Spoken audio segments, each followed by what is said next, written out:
I'm not late, niggas. Y'all was just early.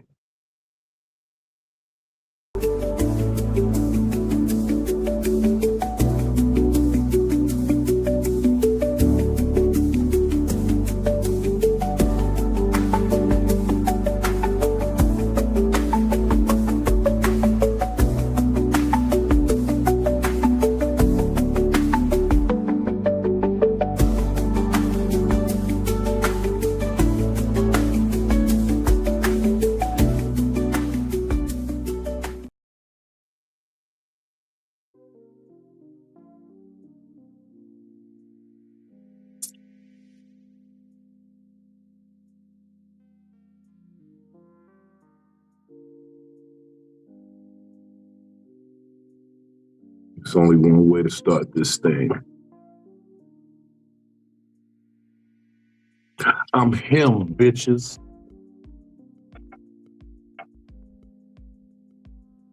Timothy Lou Jimenez.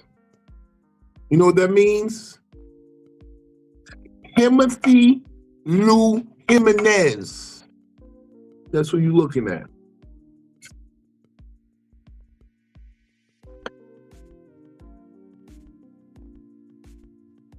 I'm outside. Welcome to Psycho-Babble. It's your favorite fat man, Big Vino. Who else was it going to be? I think I'm still drunk from the weekend. I know I'm definitely high. I got to figure out life, man. This shit coming fast.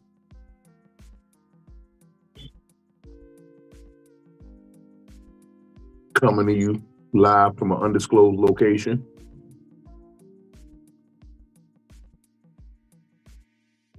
The crew's in the building. Off another hot weekend. Serving up these laughs for the people who enjoy what I do.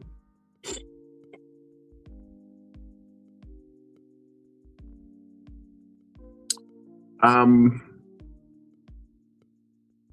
got put into position this weekend to speak on something, and I felt some type of way about it at first. I'm not gonna even lie. I'm not gonna hold you. Something went down, and I didn't see the need for me to intervene, whatever you want to call it. I did not see the need for me to do any of that because at the end of the day,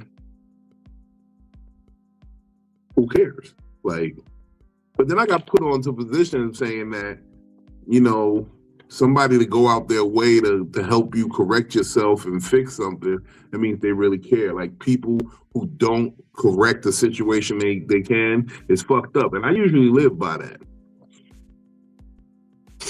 But I'm gonna be real. There's this petty part of me. Well, it's not that small.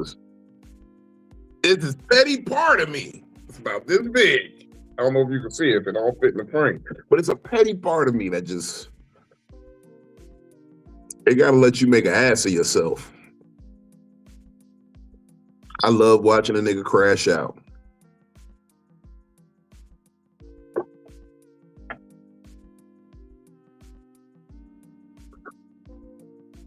It's stuff I need to work on still. I'm realizing there's still stuff I gotta work on as a person. Because when I see the shit, I just gotta laugh.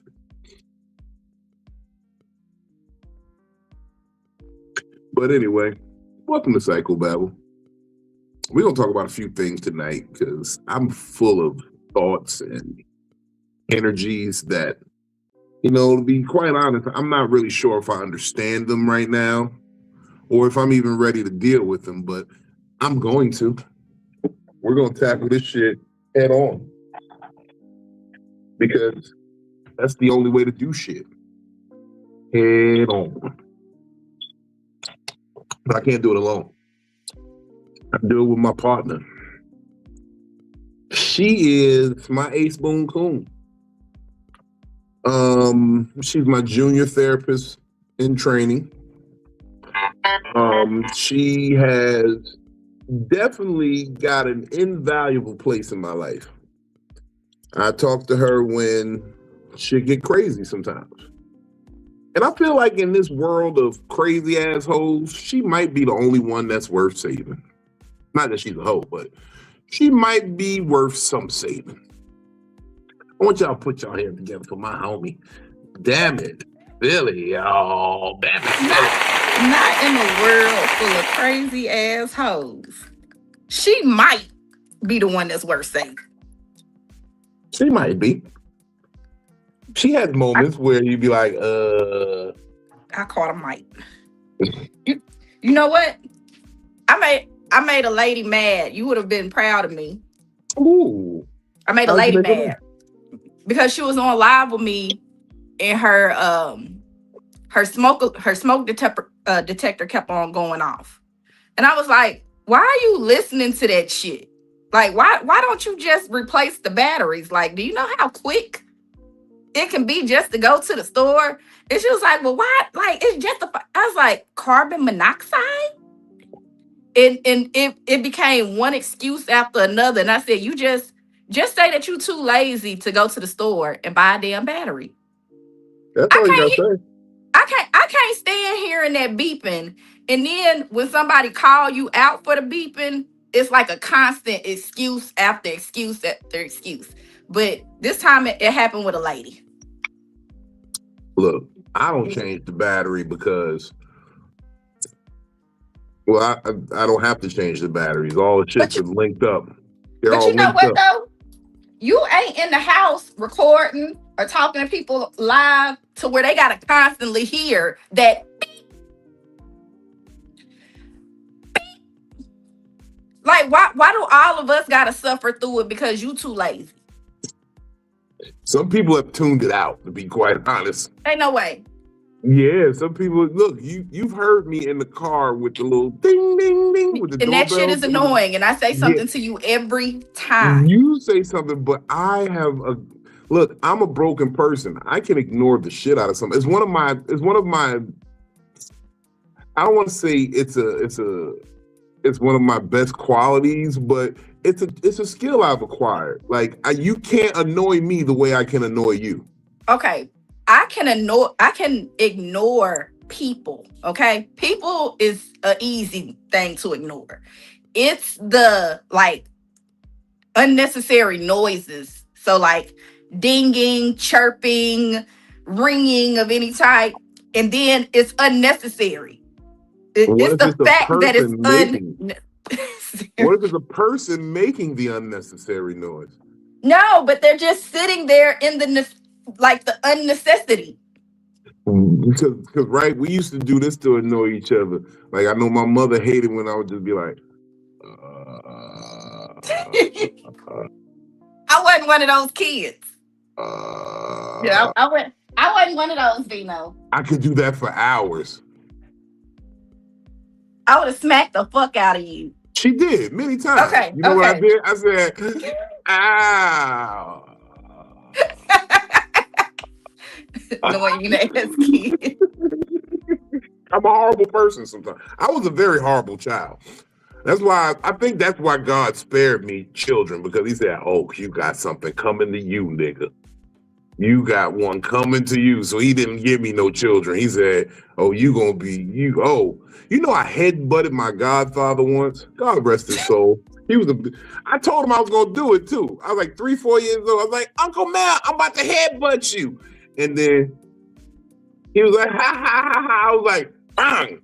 And I headbutted him so hard the nigga almost passed out. Like he almost dropped me. Like I headbutted him so hard while he was carrying me, he almost dropped me. But I told him I was about to do it, so he couldn't be mad. Well, you couldn't be mad if you would have got dropped. I couldn't. I mean, I was just like, ow.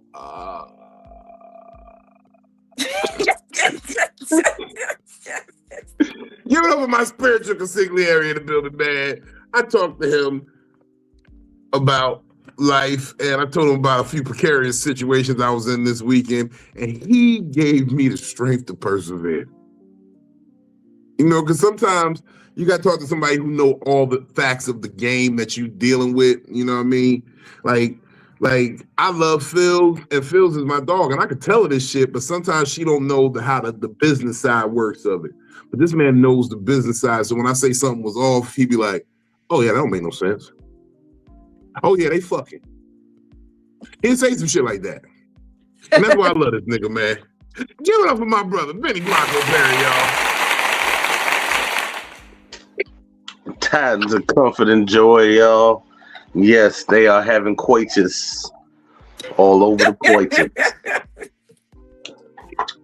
A lot of coitus. A lot of coitus going on. How y'all feeling? Good. How you We doing? out here, man. Are you still out there in Raleigh? Yeah, I'm still in Raleigh. Tornado got you? That plus I had some other business to handle before I left. And you know, when you're working on multiple projects, you got to just sit down sometime and sit in front of the computer for a little bit. Sometimes you gotta multitask. You gotta learn to multitask because this shit, like, I got a few moving parts, man, with Big Aries Energy taking off the way that it is.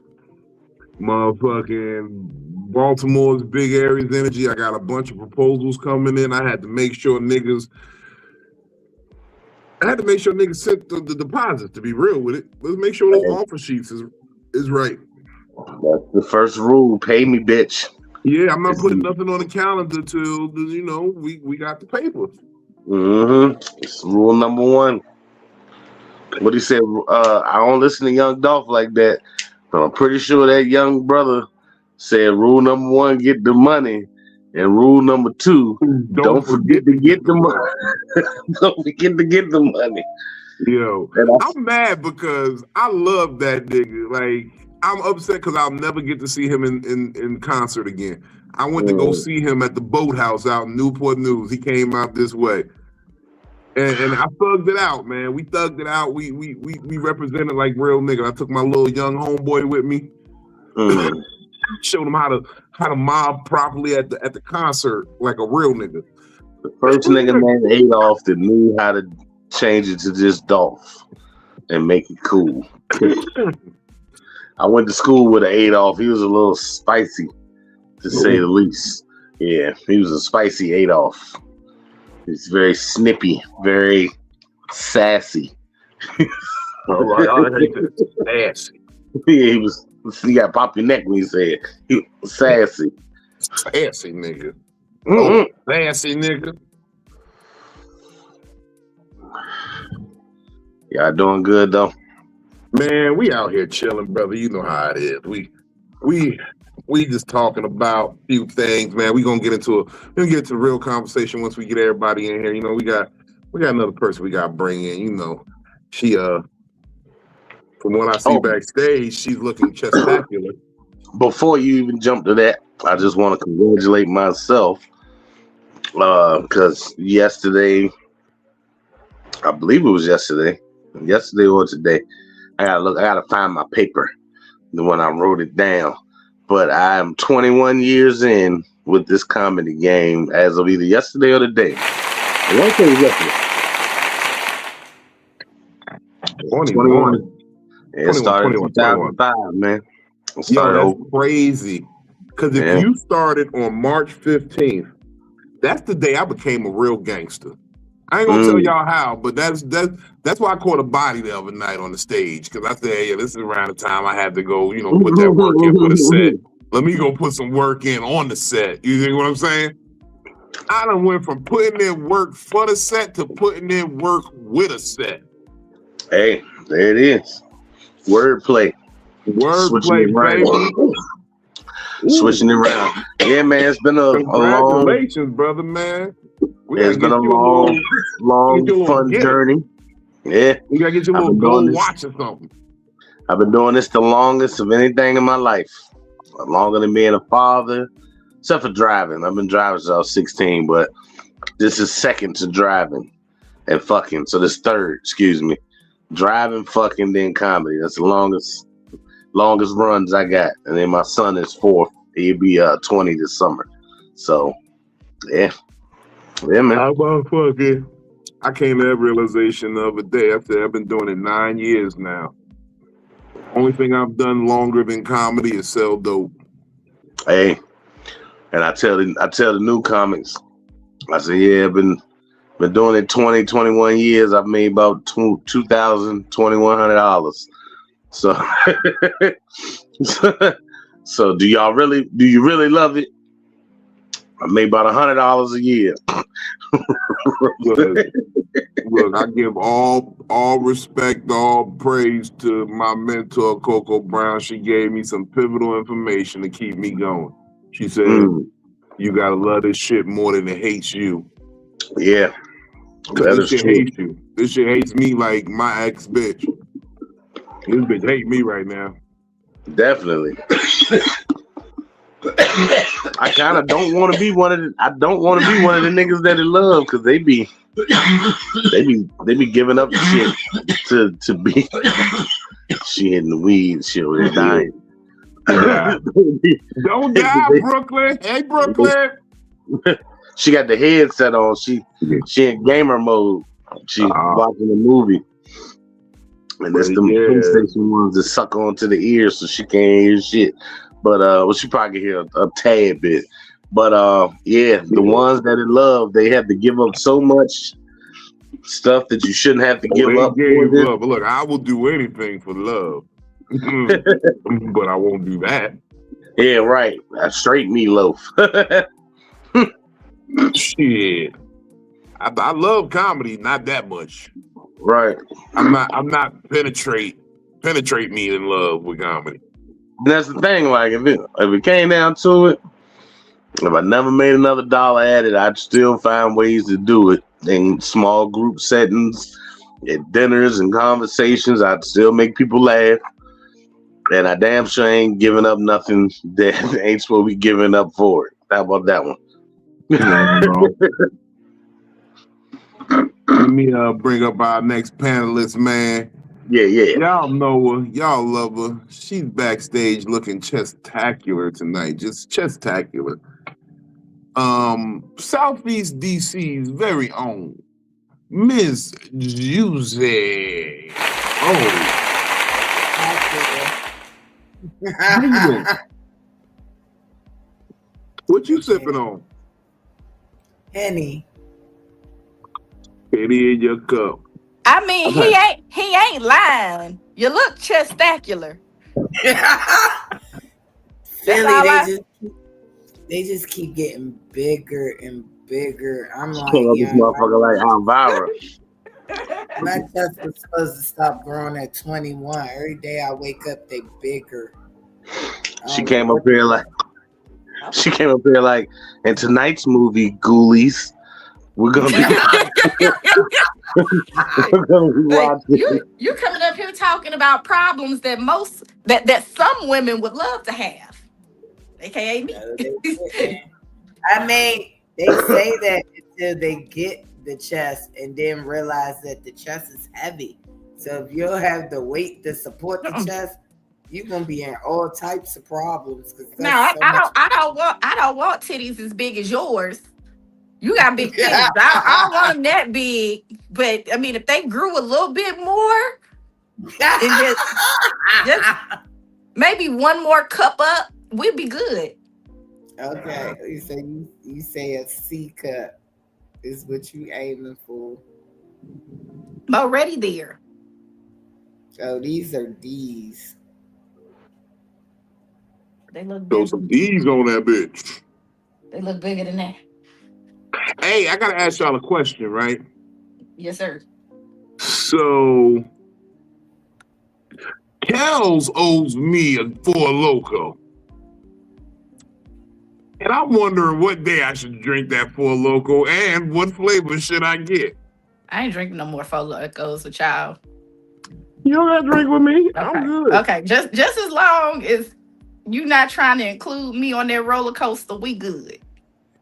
We were very well behaved, but that was disgusting. I feel like you didn't get the right flavor. We gotta find that coconut. That coconut was. They only got two. They only got two flavors at the Circle K. Okay. You gotta go somewhere else. Is No, that the only store you feel safe getting them at? Is the Circle K? Is that what it is? I mean, I probably could have went somewhere else to get them, but I went to the places that was the closest. Okay. You got to go to the hoods. You can't go. Listen, I pay the amount of rent that I pay to stay out of the hood. I ain't trying to go back there. You just catch the corner store right at the edge of the hood. Fuck that. I'm not going. I don't have a reason to be in the hood unless I'm visiting a friend. I go in their house. I go out of their house. I don't make no stops. And that's why you only gonna have 2 flavors of Four Loko because you don't want to make. Because you don't want to make the numbers. Benny, if you went to the gas station right now and the only thing that you could get was Four Loko, and you're right down the street, would you be mad about the flavor choices for real? If I had to drink Four Loko, if you had to, it's the only thing that you can afford. Everything else costs more than Four Loko right now. Okay, and they only got 2 flavors. You gonna be mad that they only got 2 flavors of Four Loko? Flip a coin. That's all you got. Back in the day, if y'all would have asked that, I'd have been like, hell yeah, I'd be mad. Hell yeah. Because I used to drink shit like that. They got fruit punch and what? What's the 2 The 2. Okay, so I had from 2 fucked up flavors to pick from. I had Jungle Juice and I had Loco USA. And I ain't feel that one was probably better. The Loco USA. I ain't feel like drinking nothing that said USA in it. We had just bombed the ship over there. I ain't want to drink nothing that said USA on it right now. We in turmoil. That shit probably that one was the bomb pop. Yeah, that was the bomb pop. It's like a bomb pop. Yeah, I wasn't about to drink that. I wasn't about to drink that. I didn't want nothing that said USA. You got a problem with bomb pops? They were like, damn. Bomb pops is delicious. That's the only time white ever been. That's the only time white ever been good is on a bomb pop. and in the airhead, and in the mystery flavor airhead. Oh yeah, mystery flavor airhead, yeah, and a zero bar. Look, that's about it. I don't like airheads. No way. I don't either, but that mystery and the cherry was good. Yeah, that mystery was fruit punch, and the cherry was cherry, obviously, but. Like 75 airheads at school. They them bitches 10, 15 cents a piece. Yeah. When times were simpler and my insulin resistance wasn't serious. Man, I miss it. Man, I miss it. It's gonna be an airhead, if I eat one. It's gonna be a very airy head. Yeah. Shout out to everybody tapped in with us on IG, man. We see y'all. Thank y'all for tapping in. If you come on over to YouTube, we will be able to put your comments on the screen over here. And I could do fly shit with it, like, well, I'm not gonna show you the comments right now because the comments are weird right now. I'm not gonna even hold you. It's someone just asking, can they get on, and I don't even know them. Maybe they say, hey, it's me, such and such. Can I join? I'm like, I don't even know. You could just want to pull your penis out on YouTube. Who knows? What's their name on there? I can't. So I got this new phone and I don't have everything set up. I think my name says DamnItPhilly instead of DamnItPhilly. Okay, come on. That's what it showed. Like everything on my phone is showing up kind of weird. Normally I can see the comments on the side. Yeah. Oh, I see. I don't have the app on this phone yet because they said you don't need the app. Open up the Chrome version. Can you open up the Chrome? That's version? What I am in. I am in that.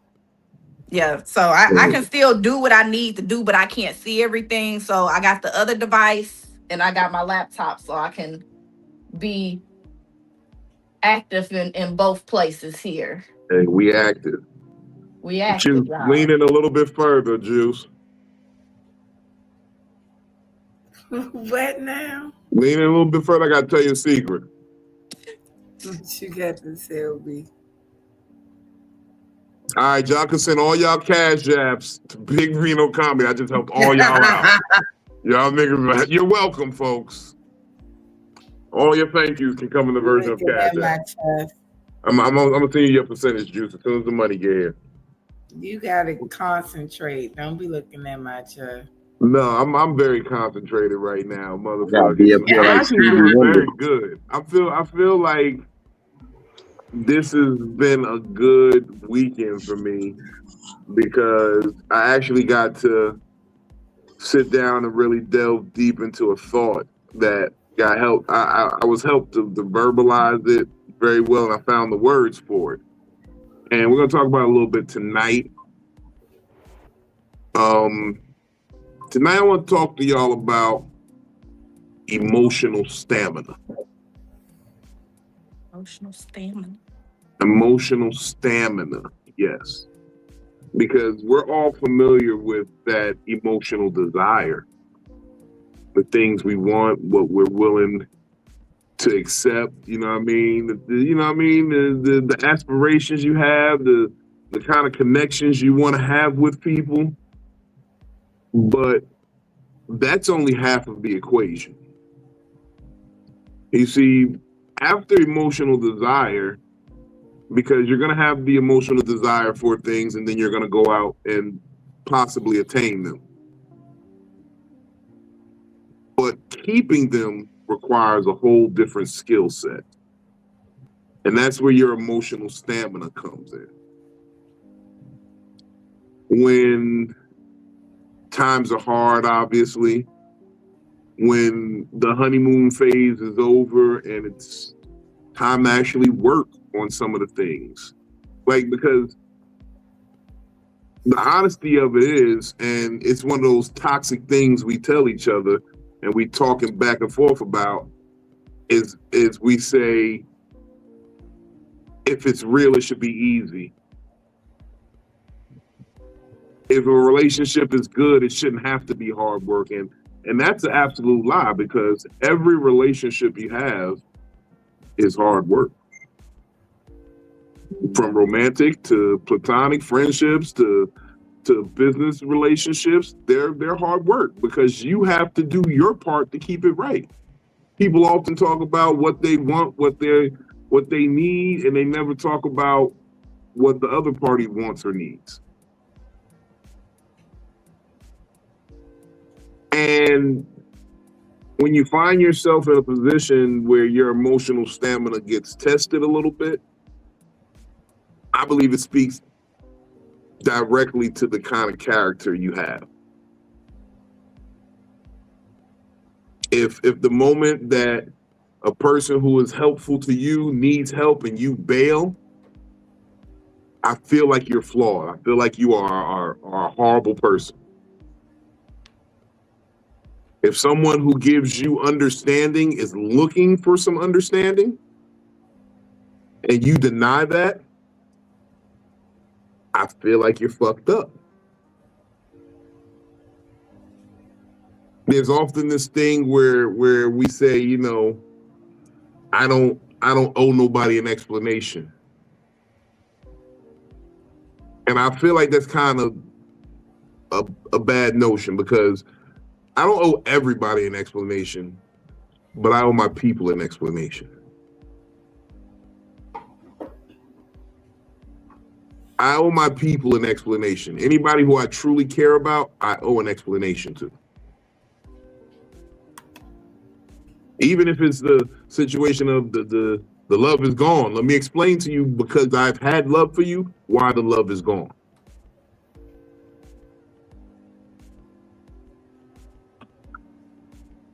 And I feel like that's part of the emotional stamina that I display, because I'm not scared to have those hard conversations and talk some shit out. Because how that song go? What I need from you is understanding and communicate. You'll hear what I say. See, I used to fuck with the R&B back in the 90s. I was one of them smooth niggas with Brian McKnight playing on his motherfucking voicemail. I was one of them niggas. Do I ever cross your mind anytime? Then I come on like, right person, wrong time. But You know what? Most of my Aries friends love R&B. That's all they listen to versus anything else. Yeah, Every hood niggas Aries, love R&B. Niggas Aries I know, love they niggas. love R&B. They love R&B. Like that's the only thing they fucking really Because we kind gotta of. believe in something when we out here slanging and banging. When we out here on some hood shit, we gotta believe that there's some love and some tenderness somewhere. Cause that's the only thing that keep you through it for real. Yeah, because every Aries I know, they love them some R&B. What? You turn on I some just know R&B, they men. whip it. Listen, and that's They funny be, that you they be said Brian grateful McKnight. me. Because when I was in college, when I went to UTC, my boyfriend at the time, that's all his roommate would play is the Back at One album. So we be in there smoking That and was a shit, good album. That was a chilling. good album. So I start back at one. Yeah. We would hear the little Gregorian chant at the like he would start the CD from Yeah, track one. Yeah. it's plain to see. By the time you get to track 4, you should be in them draws. By the time you should at least have a titty out by track 4. Shout out Dominique. Dominique, it didn't matter what we was doing. I don't know. It was some girls that lived across the hallway. I think at least 2 of them broke his heart. And he stayed stuck on that Brian McKnight album. I was like, damn, like, Yeah, Brian McKnight's good for a breakup. who did it? Who did it and why? Brian McKnight, Case is good for a breakup. Yeah. He be sitting there with that Case and Joe. See the picture in a broken glass. Like a mirror revealing what a woman is feeling. Man, see, I went to the wrong verse. I said, and it's breaking my heart. favorite Brian McKnight. To the glass. Damn, it ain't even Brian McKnight. It's called Thomas. I'm thinking about Summer Rain. That's my shit. Oh yeah, Carl Thomas. He was a good one. Go ahead and make it rain. I love that song, Summer Rain. I feel what that nigga was saying. I wish I never met her at all. I mean, technically, yeah, because he You was know fucking what? her. I was about to say something wild. You was. I'm about to say something real wild. I wish I'd have bombed that night. That bitch would have left me alone. Could have been on about my business.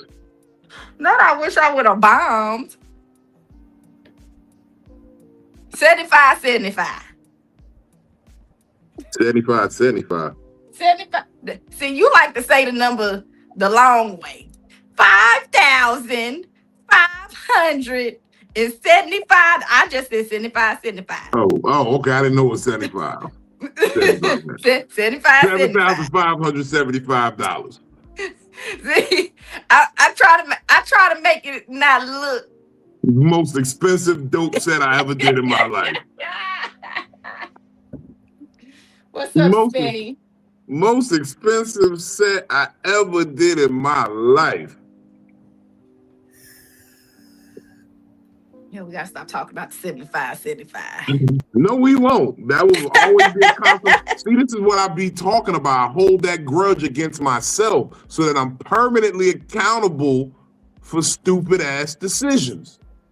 Well, you keep on talking about 75. Yeah, I'm gonna keep myself accountable for this shit. That was the dumbest shit I ever did in my life.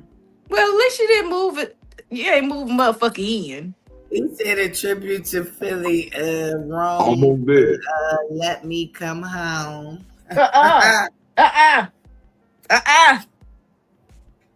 Nope. She ain't inviting no more niggas home. Nope. That is hilarious. Nope. If that nigga's in that youth hostel playing that song, I am going to cry. So Juicy don't know this. So you know, me and Jeremiah, we be burning the books now, right? Right. It's a poem in there. Jeremiah said we gonna save this one until last. It's called "This House Is Not My Home." I'm gonna take a sip. This house. Hold on. Are we sure he wasn't in cahoots with the mortgage eliminator trying to eliminate his mortgage? He did for a couple of months, but I wasn't going. Not fully. Not fully. Now he did for a Is he couple back, of months. Benny? Is that you back? I see your box popped up, pause, but I ain't see nothing in it. Pause. That was wild. Bless me. Oh, nope, he gone again. He must be having technical difficulties. Shit must be trying to charge or something. We on tornado watch, so I'm surprised my power ain't go out. Look, so am I. That's why I'm still in Raleigh. I woke up this morning. It was tornadoes. They had let the kids out of school at 1:00 today. Yeah, they did that around where I was at. So I said I'm not going home if the kids are gonna be home all early. Nah, we had that last night, but it cleared up, and so the kids went to school today. But when I went and got this phone set up, it was snowing. Mm-hmm. Yeah, it It's the end snowed. of days. Like my friend Katie would tell me, she said, when it's the end of days, you won't be able to tell one season from the other. Yeah, that's what they say. That's what the Bible say. Let's not even say that's what they say. That's what the Bible say. So yeah, it's really a mixture, and like for it to go from 80 degrees on Saturday, drop all the way down to 40 the whole next day. It is did like that there too. Yeah, it was 85 here. Yeah, it was 80 something degrees. Genesis had on a short dress. She had on a dress. 85 on Friday. No, it was 85 on Thursday, and then Friday it was like 30 degrees. It was 80. Fucking snowed. It was 80 for like 2 weeks here. Because I remember talking to Bino, and Bino he was like, it feel good out there. I was like, yeah, it feel good as fuck. It's 80 degrees out here. And he was like, nah, it's cold and gloomy out here. I was like, nah, it's hot as shit.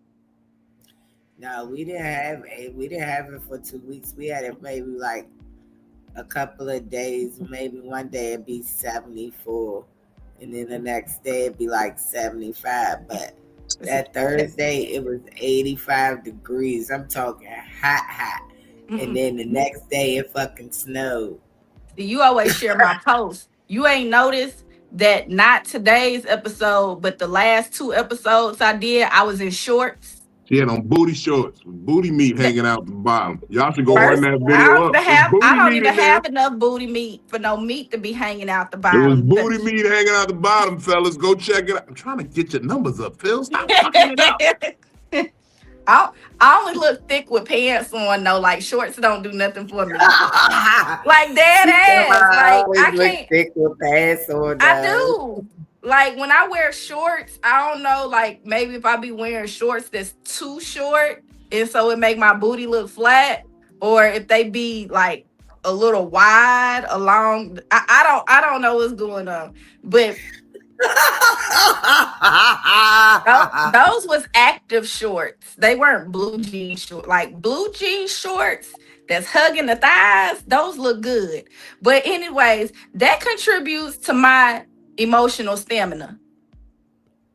How so?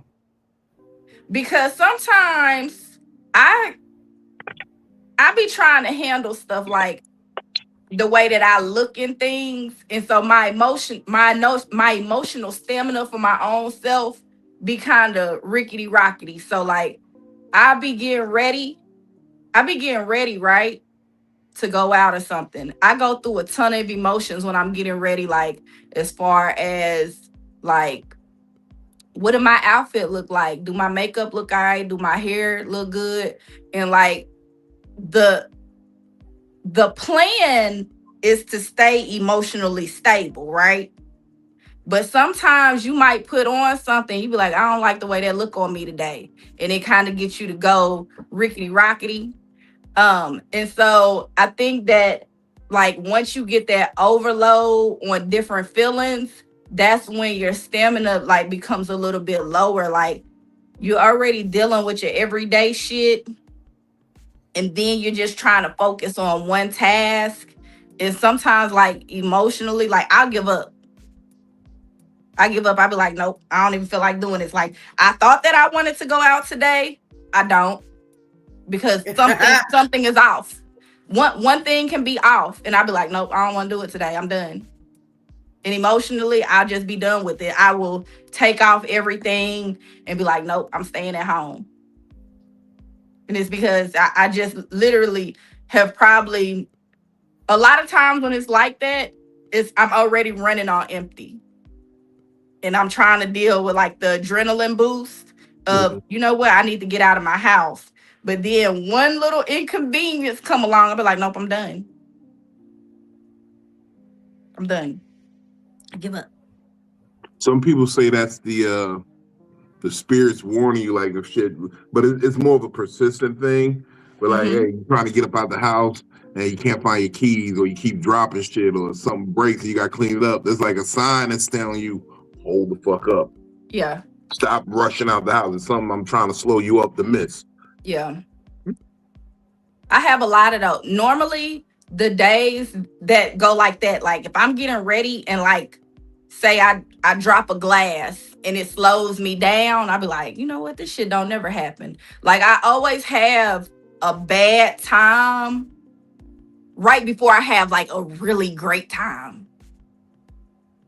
Like even when I met you, Vino, like I sat around, I was waiting all day to hear if the person that was supposed to be coming with me was gonna come with me.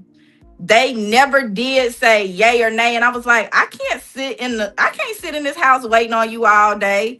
And then I can't something else happened. It was something that was really awkward that ended up happening. I was like, shit like this don't never happen to me. And it makes me question, like, nah, I shouldn't. I'm not about to drive all the way out to Memphis to go see this show. I ain't even about to do it. I give up. And then there'll be another voice in my ear saying, nah, go ahead and do it. You're going to have a really great time. So on those days where I give up, some fucked up shit happens.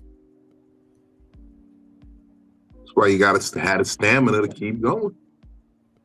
But I feel like if I would have had the stamina to keep going for some of those things, that I would have been in a really fucked up situation. Mm-hmm. That's true. Yeah, I know like some people say like that's a spiritual thing. Some people just say, oh no, like you just going through the emotions, you probably depressed, or you know, anything like that. I don't really know what it is. But when I get to the point where I just give up and I just throw everything off and wipe everything off, it's like, nope, I'm done.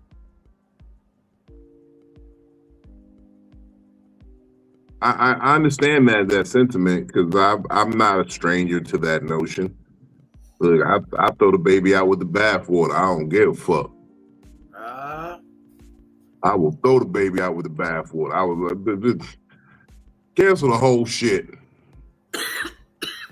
Fuck this shit. Because sometimes you got to show people you're fucking so that they can respect that you're not saying fuck it. Yeah. Like sometimes you got to demonstrate. That's why I keep harping on this thing about, like, people keep talking about, you got to live a peaceful life. Bitch, I am peaceful. You're not peaceful. You're harmless. Because you can do no damage, therefore you cannot bring any peace. Yeah. But I digress, because people get offended when I call them harmless. People get mad when I tell them that they have a speech impediment when they clearly have a speech impediment. Like, come on now.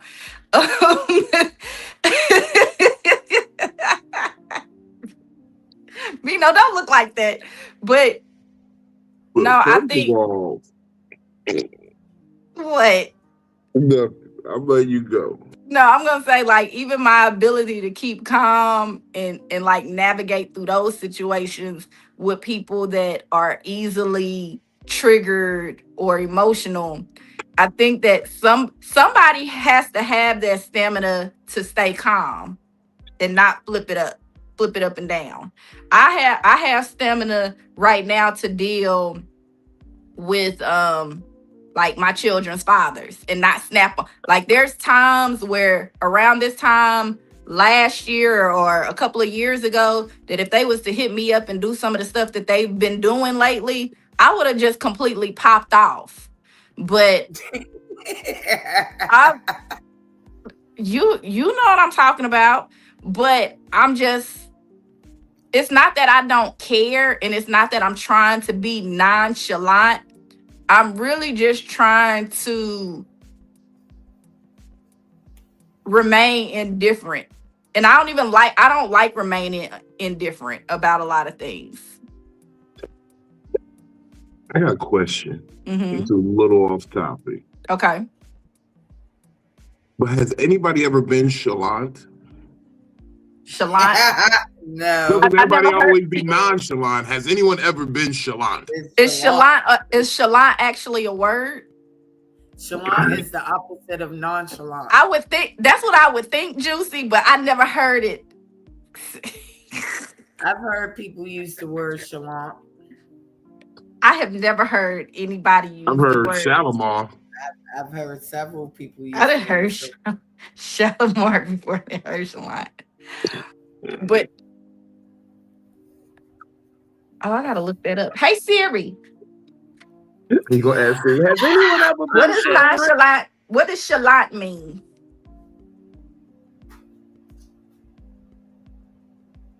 See, nonchalant is a person who is relaxed and calm.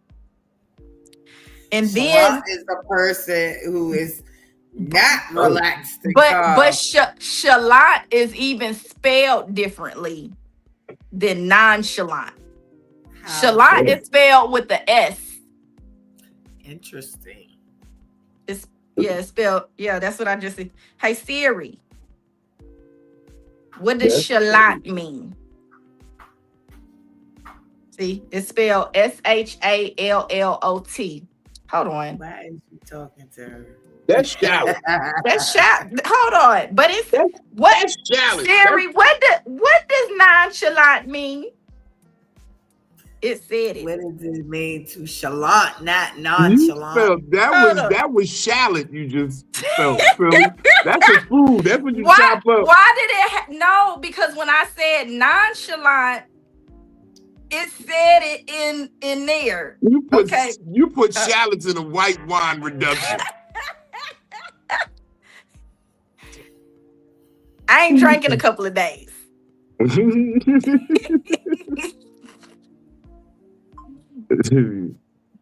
really have. I'm lying. In the last couple of days. I'm lying. Y'all know I hurt myself on Friday, so I don't be wanting to feel nothing. Hold on. But where did that come from? It said, hold on, nonchalant. Why did shallot come up? Because you was hungry. I don't be eating no shallots. Shallots. You never had a white wine reduction? A who? A white wine reduction. No. I mean, I've used them. I've used been in no fancy restaurants lately. Oh no, definitely not lately. But why did it say that in the definition at first? Because I was like, oh, I didn't know that. Look, I'm gonna say something. I just made myself look real stupid. No, I'm gonna say something that I think everyone is scared to say.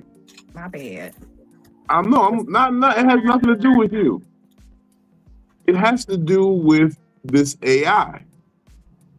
This AI is slowly trying to make us stupider so it can take over. Because that's what it's meant to do.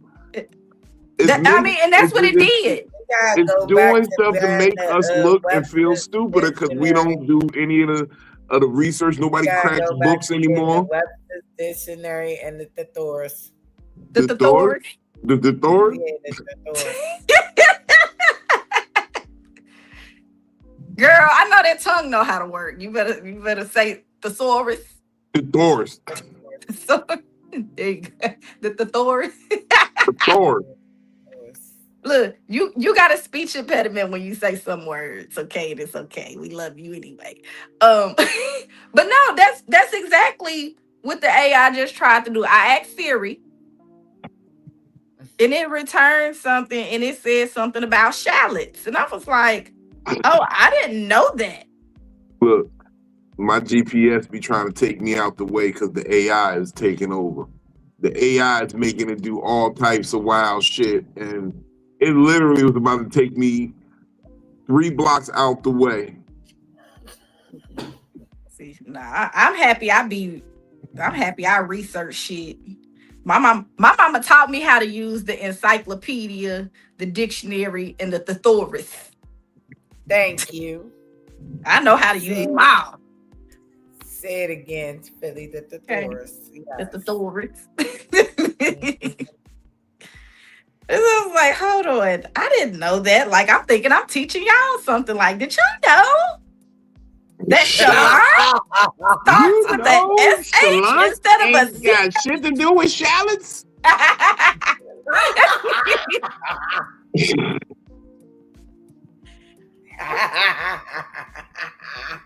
It's a hilarious night already. See, but this speaks to our emotional stamina because we have the stick-to-itiveness to get to the bottom of what's going on. Absolutely.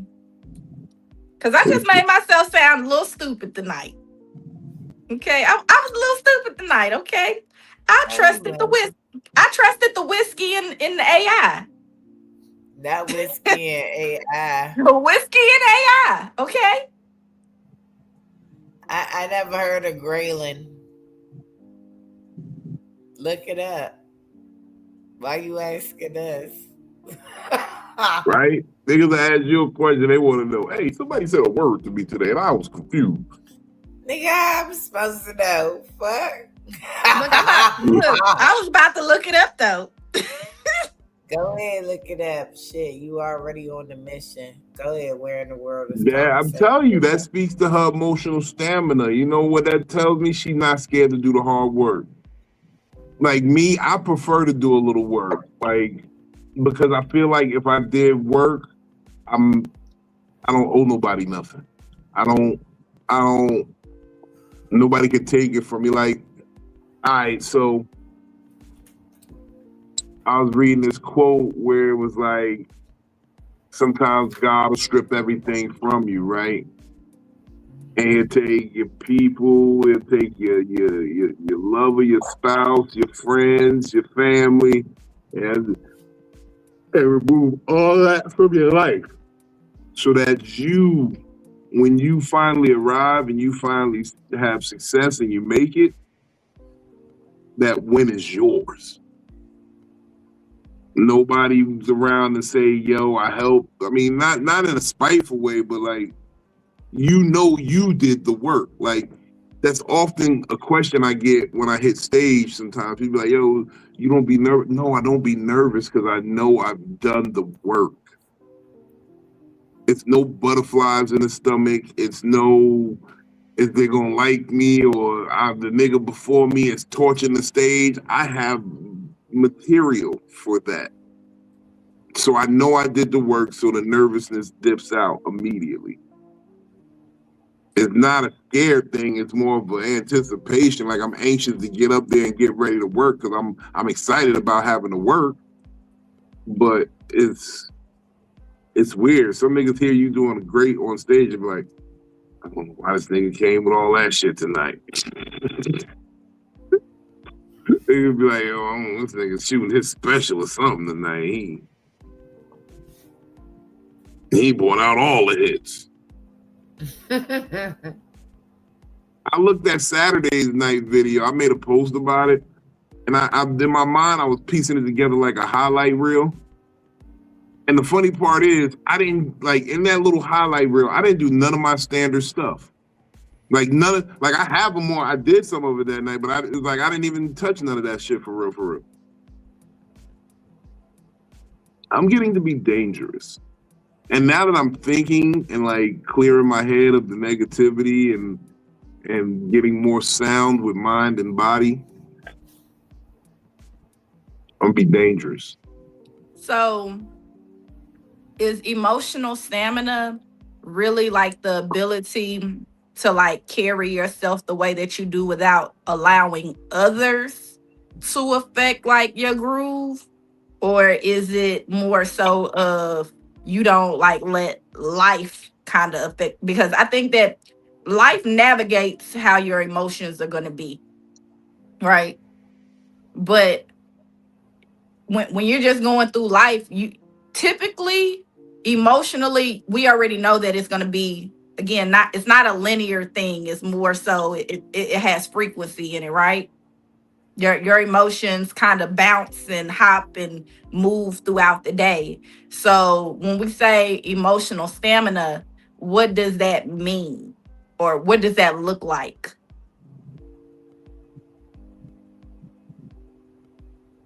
Say it one more time so I can understand the question and articulate it. Okay. So when it comes to emotional stamina, is it that our emotions are, they're not linear, right? They're wavy. Yeah, it's a frequency. So does that mean that life controls if it's like the stamina of it, or is it people or like people that control it? Well, because I think that. Go ahead. I was gonna say, in that sense, it's people. Like, I don't think it's a thing that life can control your emotional stamina, because what it is, and it's just me, maybe it's personal, maybe it's a fact of emotional stamina, but it is something that you work on. Mm-hmm. Like no matter how good you are at something, you got to work on it even more if you want to be even better at it. Everything needs a little work. And with emotional stamina, it more speaks to, like, okay, emotional desire is wanting something.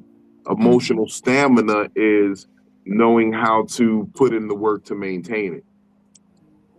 You know what I'm saying? So I could say, hey, I want a girlfriend.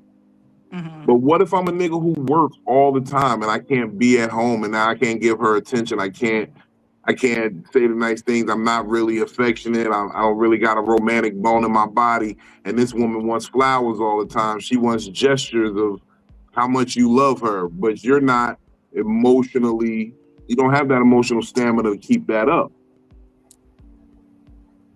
Okay.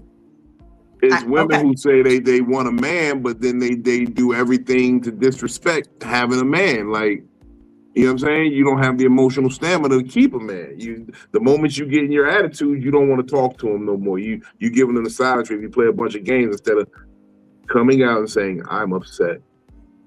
Okay, so even when you give that type of example, because maybe I'm not understanding what emotional stamina is. I never looked into it. You didn't tell me that this is what we was gonna talk about, so I can do some research or nothing. So, like, even with that example, it seems like another person affected the stamina of that emotion. Because let's just say the example you gave, I want a girlfriend. You get a girlfriend, maybe she's horrible, maybe she doesn't appreciate what you are doing as a boyfriend, but you still wanted a girlfriend. But now that changed because of the other person on the other end. So is that where the stamina changes, or is there events that make that change? I mean, it could be personal traumas. It could be, like we said, some people just were never equipped for it from the beginning. Okay. Some people were never, like, a lot of people are screaming for things they can never have. And they really need to accept the fact that, look, you don't have anybody because you're not anybody to anybody. You've never been helpful to nobody, so nobody wants to help you. You've never been kind to somebody, so people are not kind to you. You've been a shitty person most of your life, and you're getting shitty results. Like, I see that often. People will be stuck in their own misery, like shit always going wrong. You're a born loser. You're really a born loser. But they got the stamina. they got the stamina to be a loser and stay a loser. Some people don't want to stay a loser. So is that the emotional stamina that change? Like I think that I'm more so trying to understand what emotional stamina is.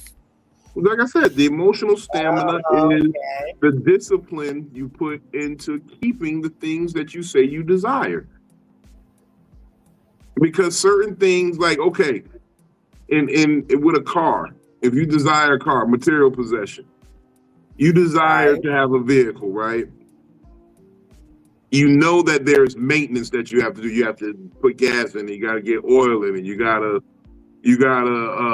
get the tires checked. You know what I mean? Wash it so that it ain't looking dusty. Keep the Mhm. inside clean. Vacuum it out so it don't get smells inside and shit. Yeah. You know, it's maintenance that you have to do. That is what emotional stamina is in relationships. Emotional stamina is, hey, if you have a friend, you know that when your friend is in need, sometimes you might have to talk for a little bit. You might have to be present when it might not be the most opportune time.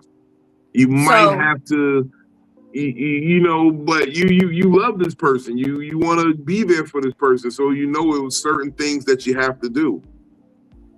I You feel know what like I'm that's saying? I feel like that's emotional, and maybe it's the semantics. Maybe it's the semantics that's kind of taking over for me, because I'm like, emotional stability. Like, when I think about emotional stability, I think about my ability to carry myself and be at least all right throughout the day. So just to, yeah, we're gonna have bumps and bruises. We're gonna have a couple of little mole hills. But as long as it ain't one of them mountains, in the frequency of my emotions, I think that's how I'm thinking about it. Like, You saying stability or emotional stamina? oh yeah, stamina. Yeah. Okay, because I was saying Yeah. stability is something completely different. I didn't mean to say. Okay, I'm sorry, but no, stamina. So my stamina is the ability to just like keep on pushing through emotions that should change, possibly. Well, not necessarily keep pushing Mm. through, but having the discipline to navigate through your relationships, through the Okay. things that you say you desire. So we're gonna use the example that I was talking about with Jeremiah earlier, right? Uh, So like normally Jeremiah will react a certain way. And he might get upset and he might get mad. And I normally handle things very, what I would think are very calmly. And you've been on the phone with me when I've handled and sometimes I do raise my voice, and sometimes I yell to get my point across. But more than often, I actually talk to him the same way that I talk to you guys now. Okay. So yesterday he tells me, Mommy, I can't talk to you. You always yelling at me. And it was based off of a reaction to me telling him to do something, and he didn't respond correctly, and so I yelled. I said, I'm tired of always doing that. And so my emotional stamina to remain calm in a situation, I lost it. well, no, see, now that's a difference. You see, Okay. you did exercise emotional stamina because there was something that you desired, and you know the discipline of dealing with a child required you to raise your voice. Hmm. Now, you didn't crash out, you didn't go overboard and beat them. You know, I know there's a lot of parents out there who abuse children in Yeah. situations like that. I So didn't you I didn't didn't do whoop that. him. Yeah, He probably deserved a whooping, but I ain't whoop him. exactly. You just raised your voice at him, let him know, because your emotional intelligence lets you know that the stamina was the discipline of it. And that's why I say, when I say the stamina, it's the discipline it takes to maintain things. Okay. So the discipline said, hey, get your ass. I'm tired of having to keep talking to you, Keep nigga. telling you the same shit. Yeah, Telling you the same shit every that's goddamn day. I'm tired. And then I communicated it differently, and then I get different, the results is different. So at the end of the day, I still got the same, well, I got a different result by switching it up. You got So what you emotionally desired by displaying emotional stamina and discipline. mm, You see what I'm saying? And that's yeah, the I'm gonna have to versus. work on that one. Yeah, no, I mean, look. First of all, I think I that's think more anybody so. that don't catch the overhand right is getting off easy. Because my mama talked one time. She told you to do something, and the next time she was going to tell you something, it was after she punched you in your mouth. Hey, Coco. Oh wow. Okay, so like I What you don't mean? feel, Oh wow! and I know, and I've heard like a bunch of boys, well, not boys, but men now say like how hard that they mamas was on them. Like my mama didn't take no shit. My mama didn't do this. My mama, she was strict, but I was a child that did not like getting in trouble. Okay, like at the end of the day, I hated getting in trouble. And so, because I hated getting in trouble, because I didn't want to have to hear my mama fuss at me, I didn't want to have to hear these folks that don't look like me sit up there and talk about me. I did as much as I could to stay under the radar. Right. And that was just me as a child. Do I what you was the supposed. opposite. I was do what you supposed to do, because once you get home, because you done did what you supposed to do, and then you coming home and doing what you supposed to do, it's peace. Like I was one of those kids that stayed in my room and listened to music and played my little Sega in my, Nintendo 64. I was to myself a lot until I got in certain environments to where I actually wanted to be outside and be around different people or whatever. And once I got around different people, I knew how to behave myself in a certain way. I hated getting in when all of the other kids was getting in trouble. I done found my way off to wander into looking at a tree or looking up at the stars or something. Like I was just I was around. I saw everything that happened. I'm not gonna tell on y'all for doing what y'all doing, but I'm there, but I'm not participating. Y'all gonna get in trouble. Let me ask you a question, because there was a thought I had when you was talking about these young men who said that mamas was hard on them. Okay. Were they single mothers? Yes. Mostly? Yes. And that is the problem. Single mothers raising young men. And I'm a single mother raising a young man. And I feel like the harder that I try to be on him, and starting off at a young age, I felt like the harder I tried to be on him, the more resistant he became.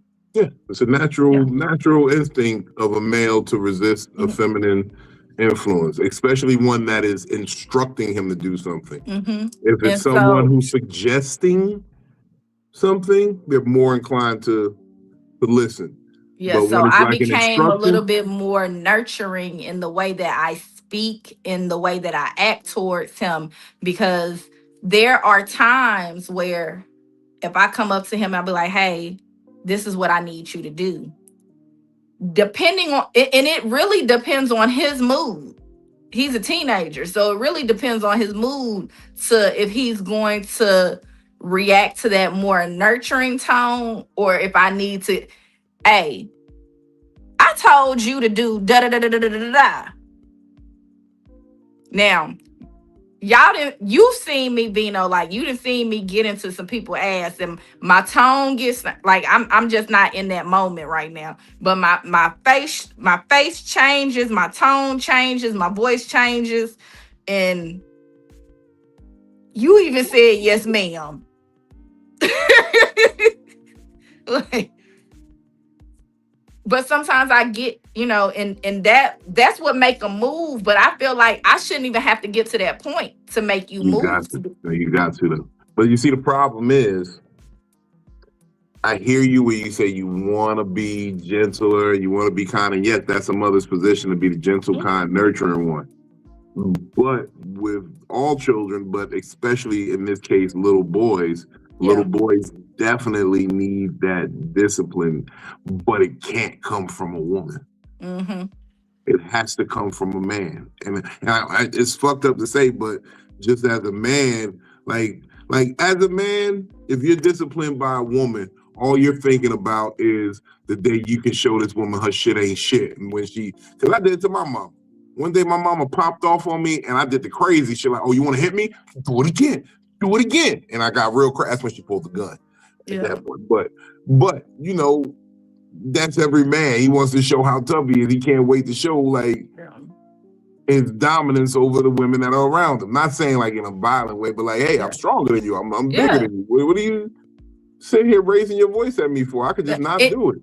And it don't help though for his emotional stamina that like sometimes you hear him in the background talking now, and you have pointed out to like, who is that talking in the background, or who is that person walking in the background? Who is that man? And I'm like, that's Jeremiah. You'd be like, Jeremiah ain't got that big. Oh, his voice sound like that. Like it's giving him that extra boost that he knows like that he's getting bigger than me.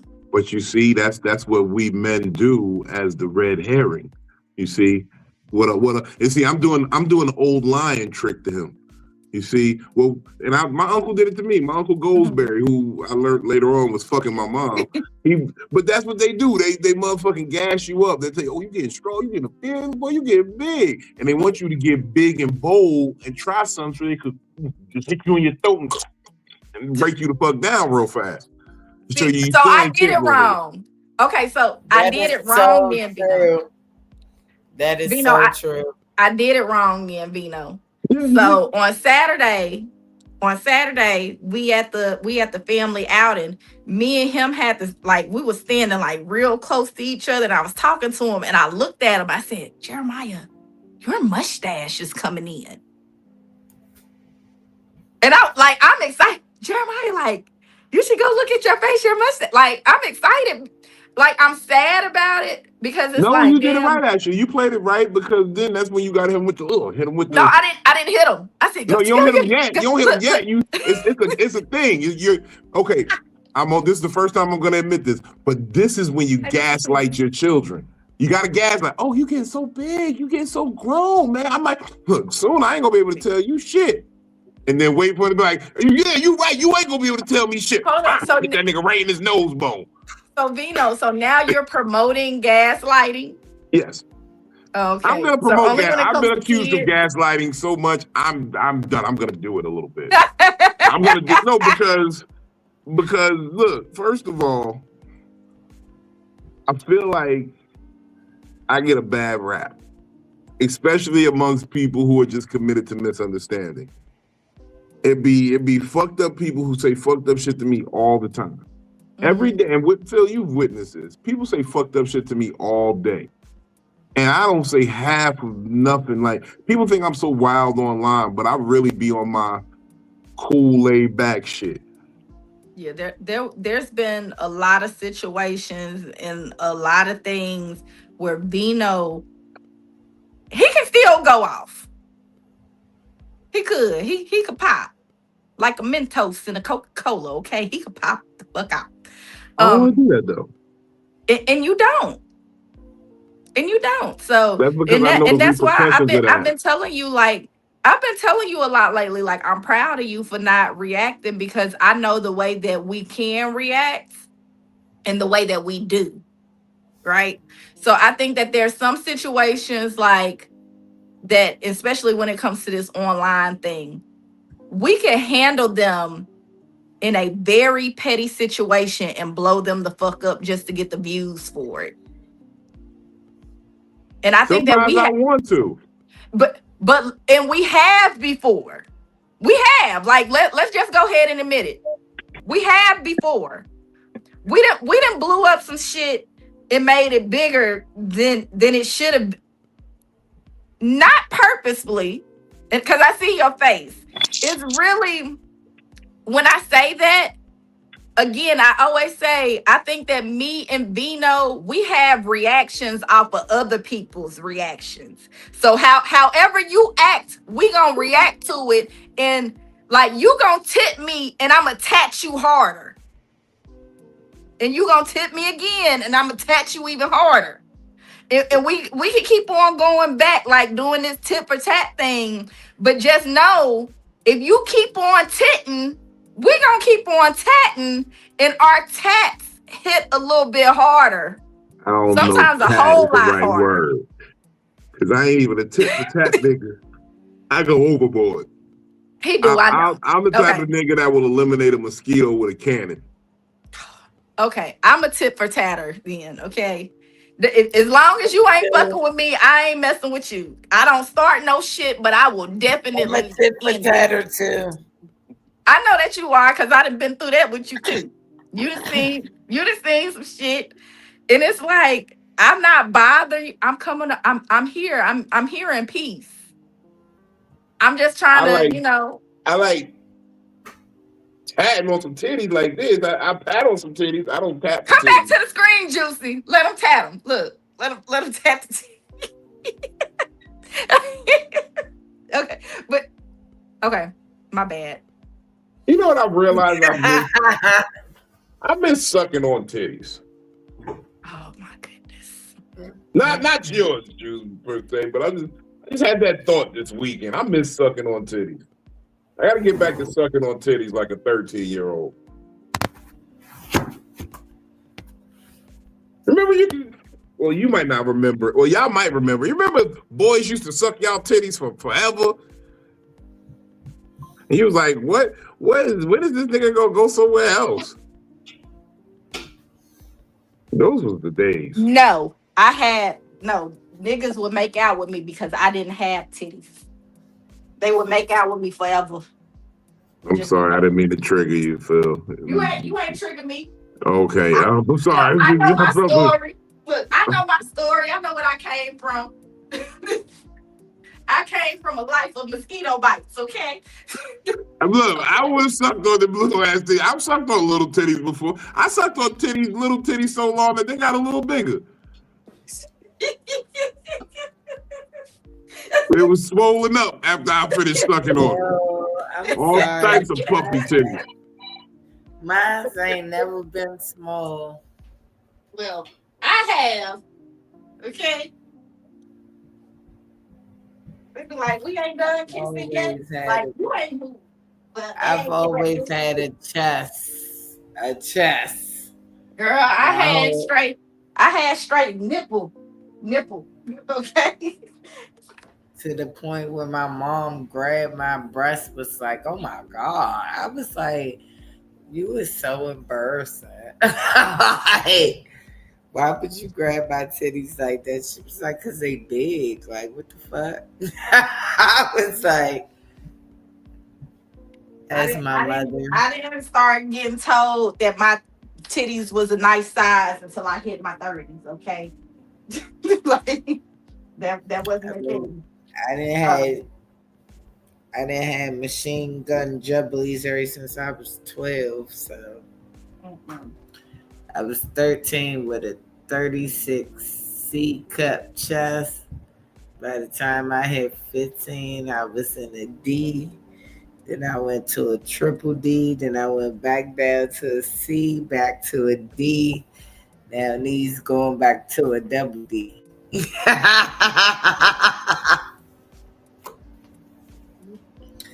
Every time I lose the breast weight, it come back. I can't get rid of it. It was small at one point in time, and then every time I wake up there, I just be like, wow. That's all I can say. I got told I got to modify my joke that I do on stage because a woman told me, because she grabbed my titties, and she said, you know, you don't really got titties like that. You got chesticles. Not even chesticles. She said, yo, you gotta, like, she's like, I know niggas with titties. Those ain't titties. You just a little chubby up top, but I'll fuck you. What you doing tonight? I was like, wow. Man.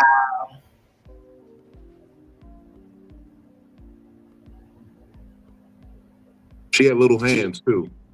I wanted to see what those were looking like. If she can grab, if she can grab your man boobs and clap them together like a walrus, Oh no, Those that can't happen. titties. Those don't happen. That definitely can't happen. Okay. Because those Yeah. titties. No, that's definitely not a thing.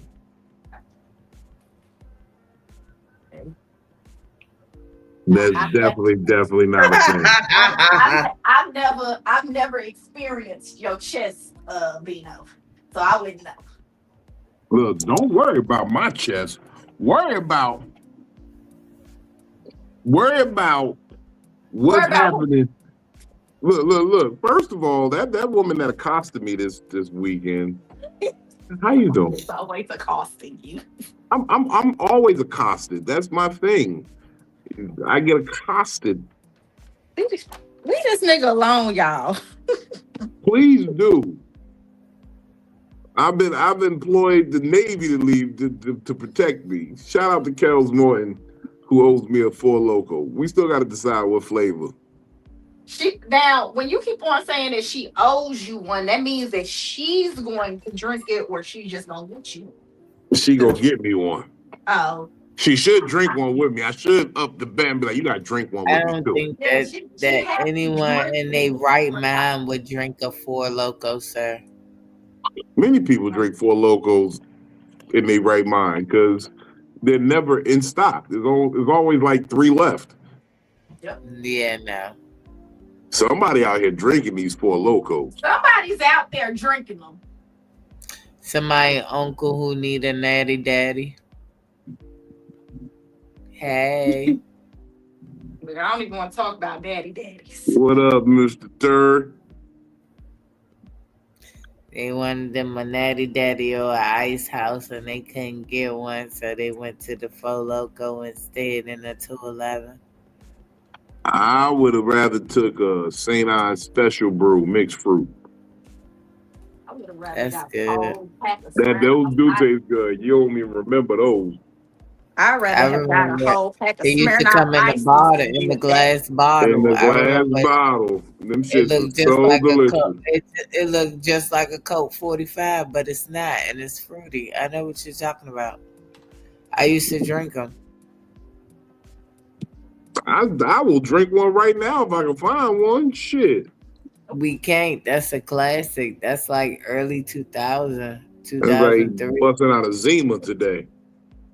Yeah, that's like early 2000, early 2003, something like that. Nah, I was drinking those mixed fruits. Definitely had a couple of those in the 90s. Because the little fiend brother that was going to the liquor store for us, he would go grab them. Hello? Oh. Everybody's still here. Nah, Juice is gone. I don't know where the hell she just went. Ooh, that's good. Oh, and it came with ice cream. Uh-oh, shit. Special delivery. Oh, y'all don't know nothing about this type of shit. Y'all don't know about no damn Bananas Foster. A who? Bananas Foster. It's a dessert. Yeah. You know, It's bananas that tragically had to enter adoption, but nobody wanted them, so they became foster bananas. that sounds like somebody they got dirty feet. Mm. That wasn't nice. That wasn't nice at all. That lady ain't been bothering me. Let me be quiet. Yes, she did. She bothered your spirit. No, she did. It's okay for you to say that. It's me. It's I am Vino. So in my journey to have this emotional stability, stamina, right? Mm-hmm. Today, I admitted in the open. Somebody asked me earlier today, how has dating been in Nashville? And I said, not so good, but I think that I'm the problem. How so?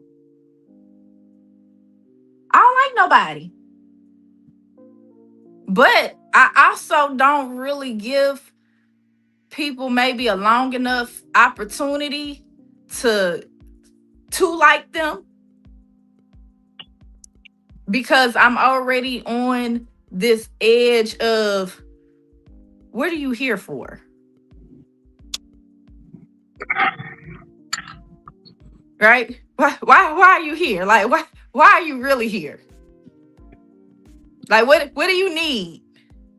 Can I tell you something? You're gonna hate me for it. I'd rather hate you for it right now and find some understanding. So yeah, go ahead, tell me. Well, you see, this is a characteristic of a lot of women.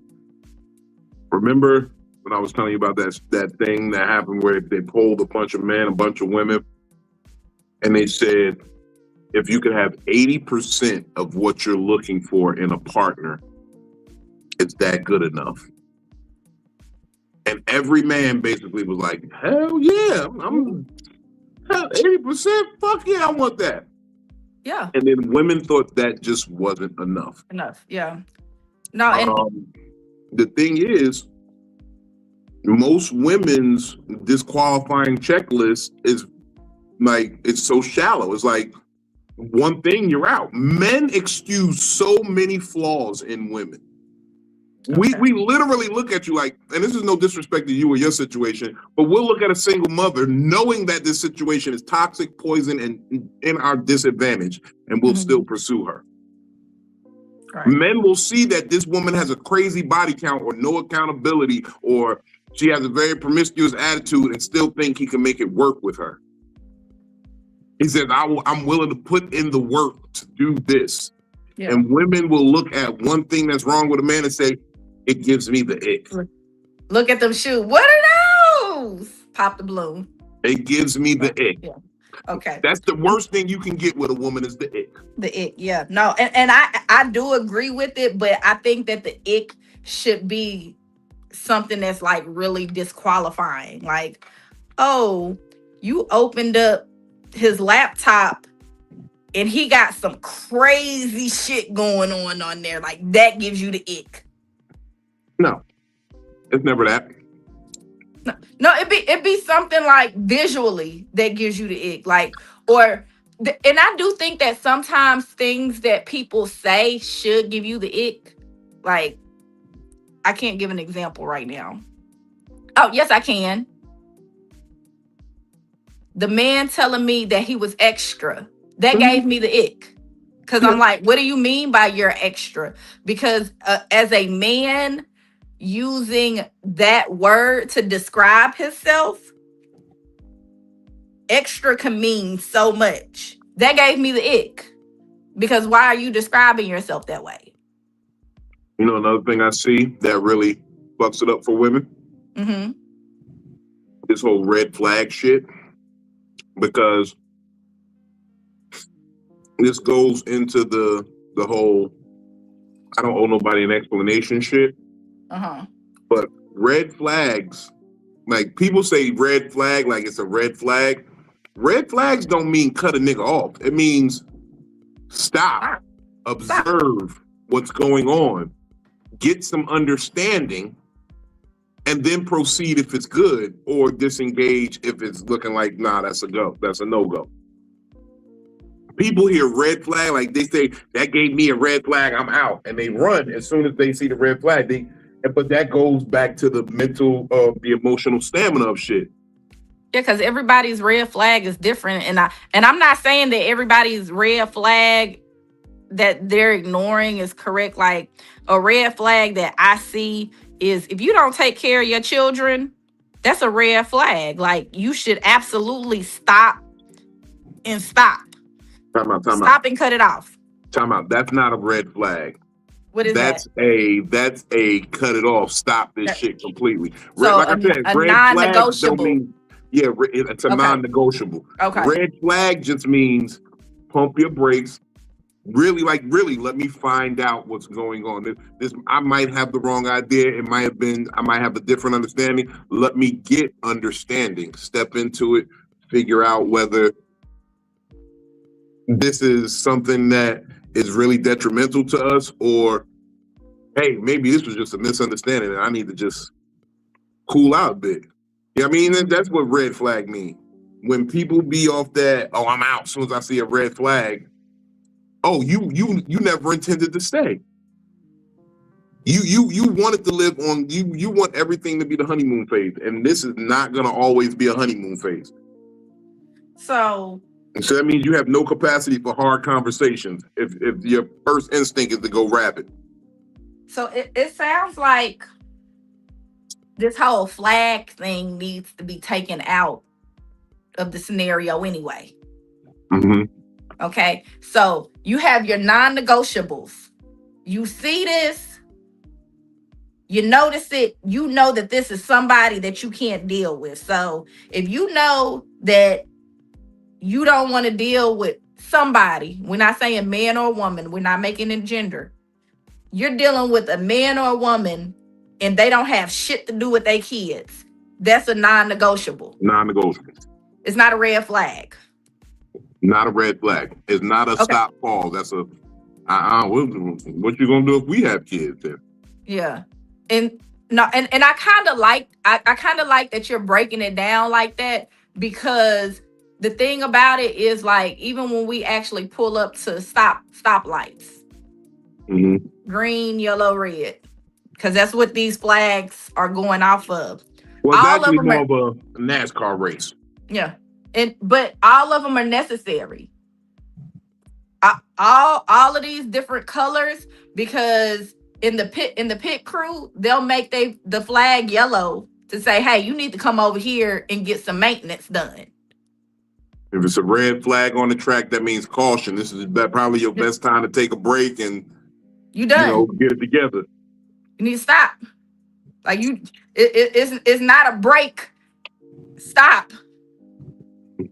Because when we're driving, period, there's going to be times where you need to go. There's going to be times where you need to use caution, and there's going to be times that you just need to stop and look around. So maybe we're looking at this whole red flag, green flag, yellow flag the wrong way, because some people are seeing red flags and they're like, nope, I'm done. Where that's not what happens at a red light. At a red light, you stop until it's your turn to go. Yep. At a stop sign, you're stopping. If you might pull up to a 4-way stop, you're waiting until it's your turn to go. You're seeing who has the right of way to go. It does not end your journey just because you came to a stop sign. You still got a destination. Still got a place to be. Exactly. I like how you ended that off. We was here. You still got some place to be. That's what I'm saying. Like I like to talk it out and make everything got to make sense to me. So when you say like, oh no, a red flag ain't just like cut them off, stop and observe. Like, why would I do that? Okay, well, let's go ahead. Let's compare it to driving then. But that's why I'm saying, like, it's at a situation where you like, what was I saying? You're in a situation where you're feeling like you're the problem, and in a way, partially you are, but it's partially because you're at this place where you're carrying it differently than people. I don't want to say should, but you're moving at a higher standard, because you might be eliminating niggas who fit in the 80%. Like, these niggas come with 80%. It's just that 20%, one of them was something that you just got the ick because of. Yeah. You know what I'm saying? And it do be hard to come back from the ick. But you got to think on, why is it so ick? What is your ick, and what's making it so ick? Because I had a woman told me reaching for the bill first gave her the ick. I said, me being a man wanting to pay the bill gives you the ick? He's like, yeah, because I just want to see how much it is to know how much. Bitch, that's a you issue. That's a control issue with you. And that should give you the ick, sir. It does. It definitely did. I don't like. Look, I've been against all these hyper independent women. Bitch, sit down and let a nigga take care of you. So you remember when I was talking to you about, like, if I invite you out somewhere, if I am, hey, I got this, like, I'm going to this event, I got an extra ticket, I want you to come with me. I don't expect for you to pay for nothing because I'm inviting you out somewhere with me. Mhm. So if I plan something for us, I don't care if you man, woman, boy, or girl, you know what I'm saying? I don't expect for, if I invite you somewhere, for you to pay for something. So like, I've been on dates that I invited men out to, that I have actually planned the date and actually planned on paying for it. And they didn't let me do it. Like, we up there at the register, or the building came out, and I'm like, I invited you here. And it was like, oh no, I got this. And as per I've done the that other before. day when we was talking about it on live, there was a lot of men that said that they try to see if the woman is going to reach out to pay the bill because they got invited somewhere.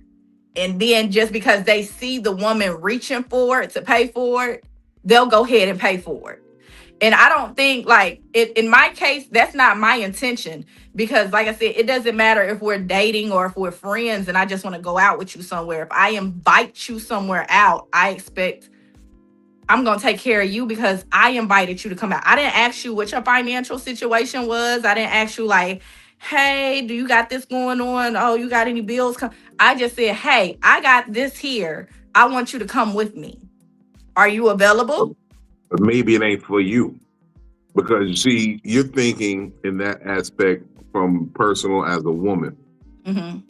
We as men have to look at it in a whole different social setting. Mm-hmm.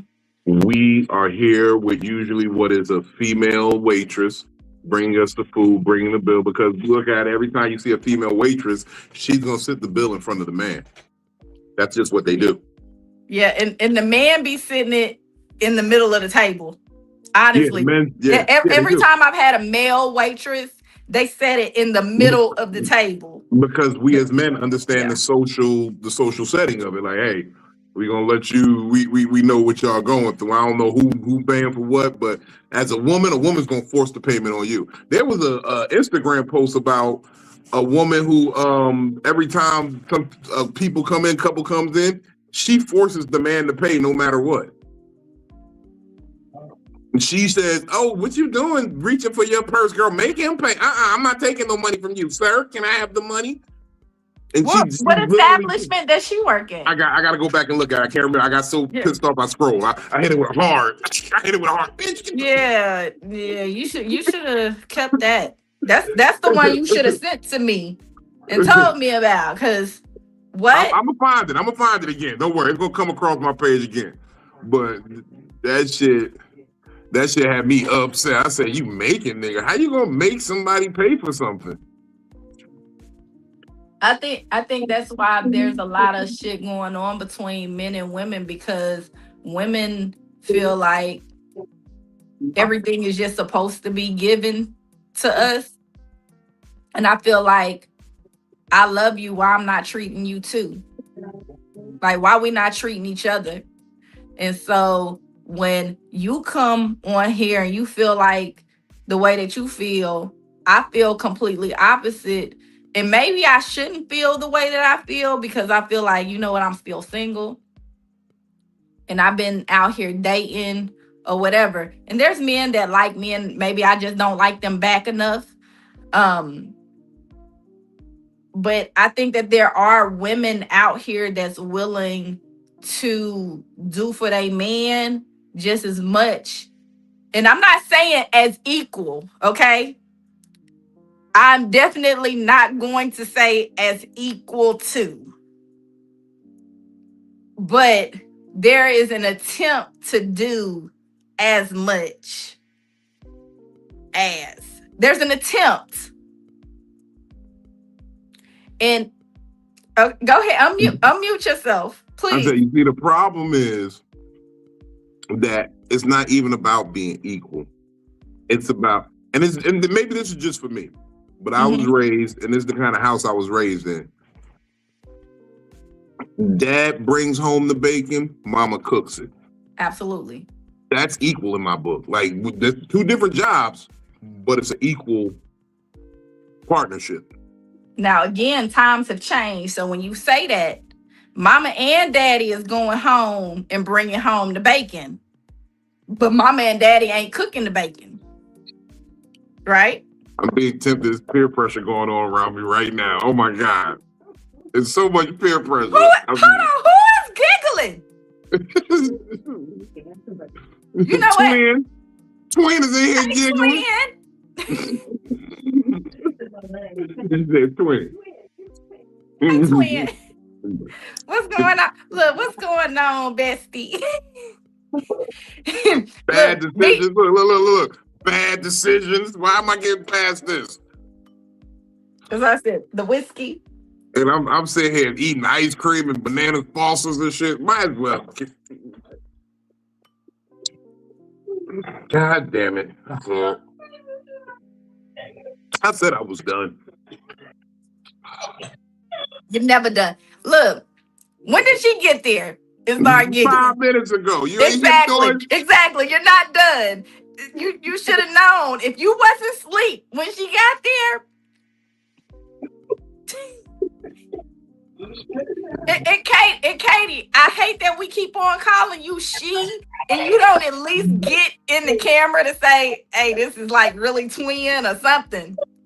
You're making him look like a promiscuous man. Don't make me look like it. I want this bitch to think it's all going down.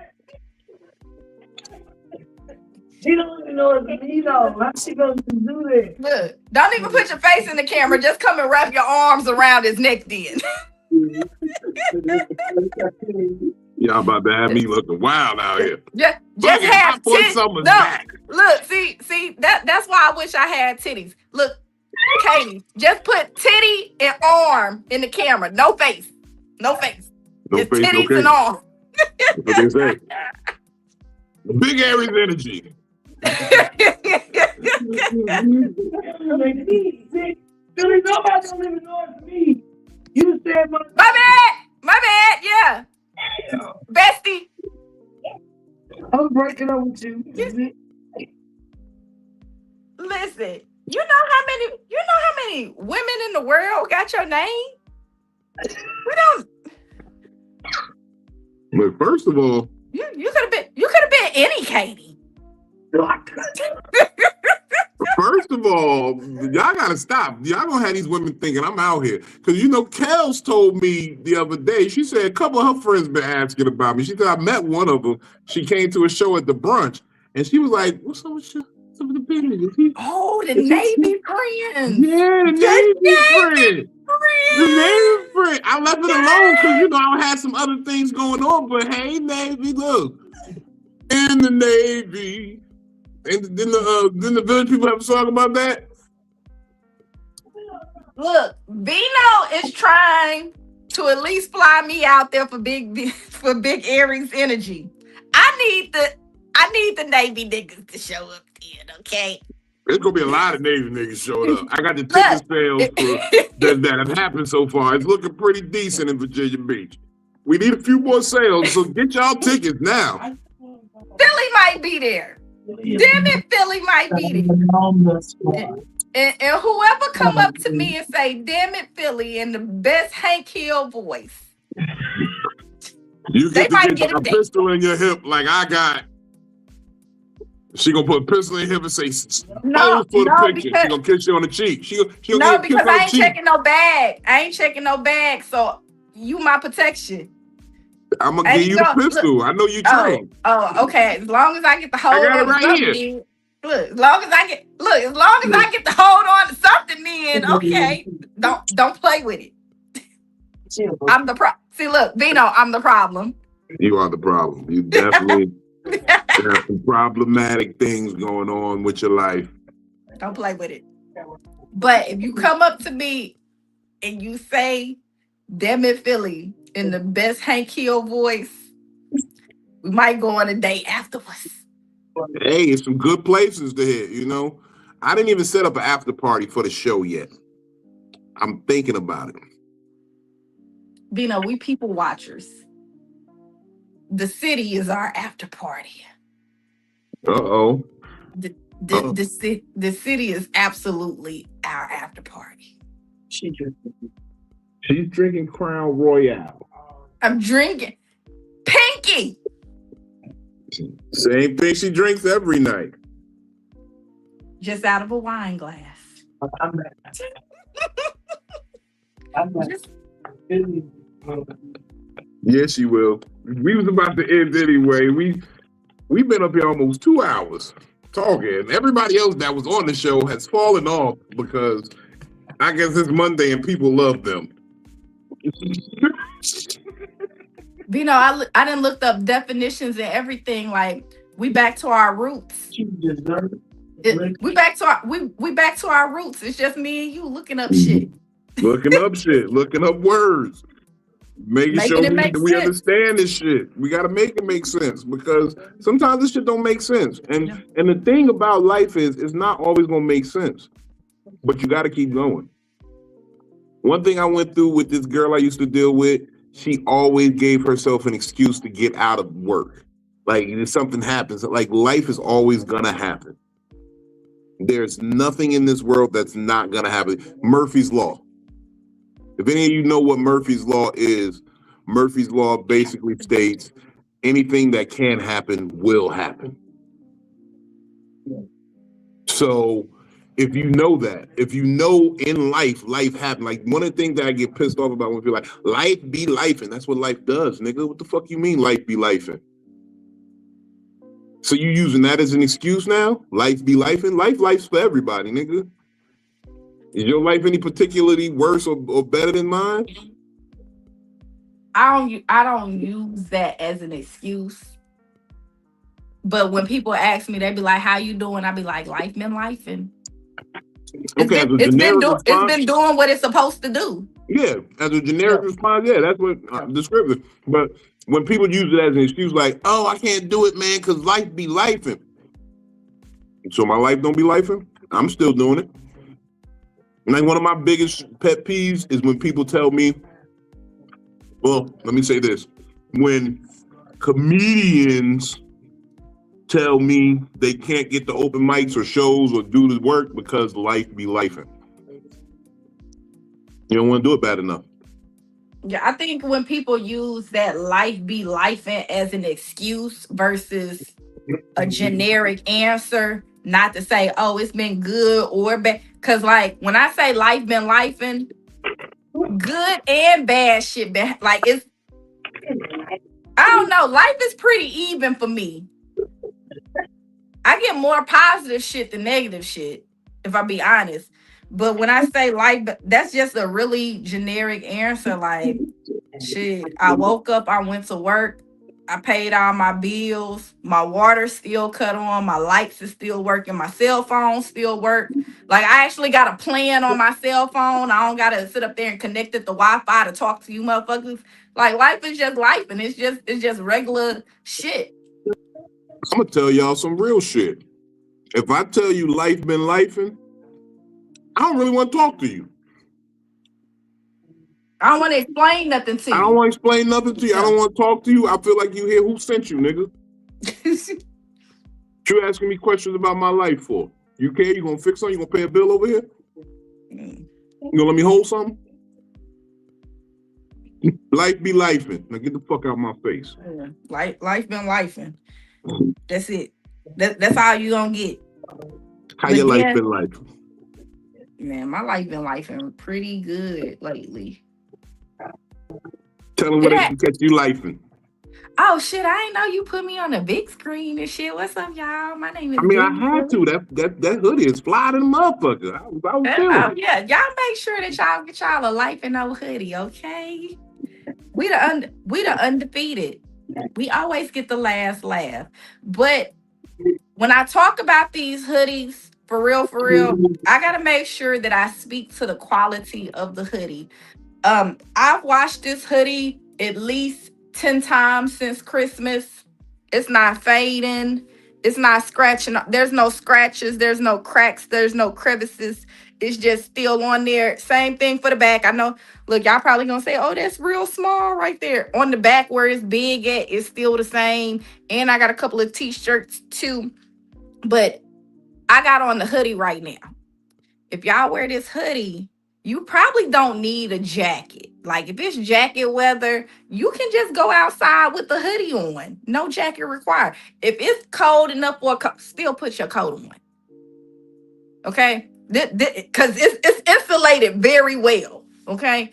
I'm sweating a little bit right now as we speaking. But anyways, my name is DamnItPhilly. You can find me on TikTok and Instagram at DamnItPhilly. Please say my name like Hank Hill, okay, y'all? I'm here. I'm here on Psycho-Babble we gonna pronounce every syllable. Even when I'm on break, I'm still here. I be watching every Monday and Wednesday, 9 p.m. Central on Psycho-Babble. Then y'all can also catch me on here most. Look, y'all see that? Y'all see the difference? Most Fridays for Fat Nigga Friday, because I'm still a skinny girl in a fat nigga world. Y'all can catch Monday episodes of No Man, No Plan. We're getting to the very ending of my porch DIY, and it's coming out great. Okay, like me and my kids, we've already been using the patio, and everybody that's been tapping in and showing love. And I feel like this is something that's very minimal.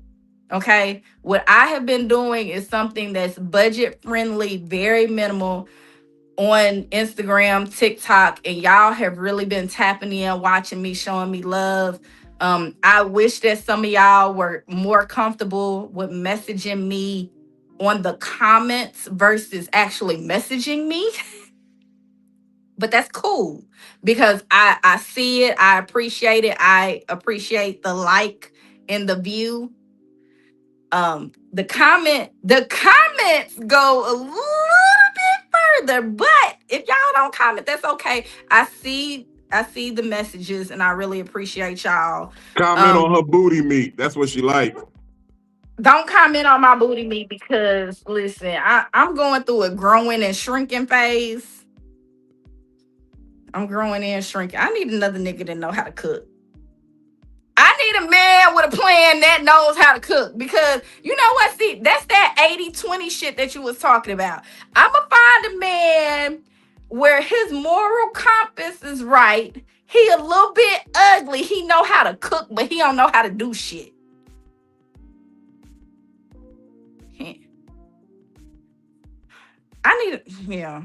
We gonna figure it out. I don't be liking niggas.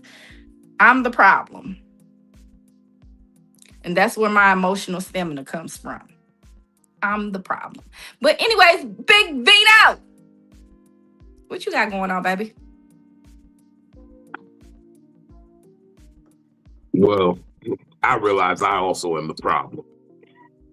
Because I'm always right and there's something wrong about that. As one of my exes always used to tell me. You're always right and there's something wrong about that. Yeah. So let me tell you where you can catch me being right. You can catch me being right 24 hours a day on Big Vino Comedy on all platforms. I'm usually on the internet. I'm making these women feel upset lately. This is my new thing. I'm the new Kevin Samuels, I feel. I'm going to take up the mantle. I'm going to take up the mantle of Kevin Samuels. Find me at www.comedictherapy.xyz. Not .com, .xyz because we get the last laugh. Yep. As Philly's sweatshirt says, you know, shout out to the undefeated. Life and all that good shit. Shout out to the High Hopes movement. I sold out basically all the High Hopes shirts this weekend in Raleigh. And so that means there's a whole plethora of people walking around with High Hopes, Life and because I had about 100 shirts on me. I'm mad now. When I said a plethora last year, somebody said a plethora. How you say the word? Plethora? You did that was correct. I don't know who said plethora. Them niggas was wrong. I think that was a Mississippi nigga. Yeah, Deborah. That was absolutely a Mississippi nigga that told me to say plethora. Plethora. Was it the one with the speech impediment? It was like, what you mean impediment? No. Okay. I'm sorry, Bina. I know I'm interrupting. But I was in JROTC in high school. Go ahead, say the aura. You know you want to say aura. Yeah, no, and that's what I was about to get to. One of our platoon leaders, he's from Mississippi, and he said JROTC from Mississippi. JROTC. The aura. Aura. Shout and I out think Kev. that's where somebody told me he had to been from Mississippi for him to tell me to say it's plethora. Oh, because he pronounced the aura. The aura. Plethora. Okay, I plethora. get it. See? Yeah, okay, that sounds stupid. We need to put some money in this Mississippi school system. Yeah, we do. Because he tricked me. I was like, hold on. I'm saying, because I was saying it the way that you were saying it at first. It's a plethora. Plethora. And then one day I came on here, he said, you saying it wrong. And I said, oh, I am? You fell for the hype. I did. Until I realized. This is how black women get tricked out of their 80-20 niggas. Somebody tell you what you knew you needed. You know what? Finish yourself out. Okay, look, y'all already know the shits, man. Big Aries energy. That's all we talk about till that day. Big Aries energy. April 1st, Virginia Beach, Funny Bone, y'all. Me, myself, Alabama, Kels Morton. She's usually here, but she owed me a 4 Loco, so she ducking. And then we got the homie Jonte Ferguson, man. Man, look, we about to tear it up. Y'all go get them tickets, VirginiaBeachFunnyBone.com. Please tap in with your boy, because I'm gonna be real with you. One more bad birthday, I'm liable to be one of them niggas you read about in the paper. I'm gonna tell you the truth. So go get them tickets. Pull up, Big Aries energy. I appreciate the fuck out of y'all, man. I ain't gonna even beat you over the head with a whole bunch of promo shit. Big Aries energy, Big Aries energy, Big Aries energy. April 1st, Virginia Beach Funny Bone. Come fuck with your boy. I done burnt it down here in Raleigh, so I got a lot of new shit to hit y'all with, and it's always a fun with time when Big Vino's on the set. So I hope to see y'all there. Phil might be in the building. 2 things. 2 things. So one, if you didn't buy your tickets by yesterday, you missed the $15 tickets. Actually, I didn't even take down the promo code yet, so you still probably could try it. Ooh. You still probably could. I'm not gonna say it's definite, but you could probably try it. Maybe. It's worth a shot. Maybe secrets. But I'm not going down on the ticket prices no more. I gave y'all opportunity. But 2, Kels is here on Wednesdays, not Mondays. So we're not even gonna do Kels like that. No, I'm gonna talk shit because she was telling me, no, I know what I know, Vino. And I'll keep telling y'all, for real, I know women better than women do. See, because women don't be honest with themselves, and I'm honest with myself. So I know women better than women do.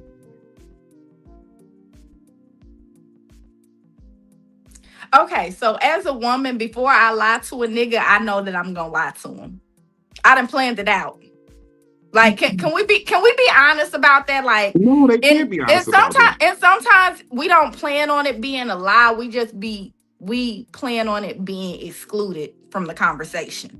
That's a lie. It is. No, and I've always said that. Exclusion is still a lie. That's like, oh, we talking, I got a kid. I don't want to tell you that I got a kid right now, but I got a kid. I'm lying by exclusion. I know I got a kid. I know that you probably ain't gonna like the fact that I got a kid.